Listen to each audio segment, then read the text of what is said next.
Hey everyone, how are you? Welcome to Backspace.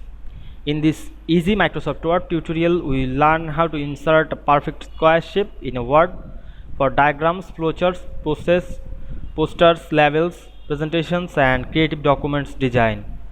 Square shapes are useful for organizing content, creating layouts, making professional looking documents quickly. So let's get started. Now we can see we open a document. This is my college assignment. Now I want to add a square shape for this document. To make some reports, go to the insert menu first, click the shape drop down menu and select the rectangle and press and hold shift on our keyboard. We can see automatically make the square shape. You can change the color, go to the format menu, click the shape fill and change any color.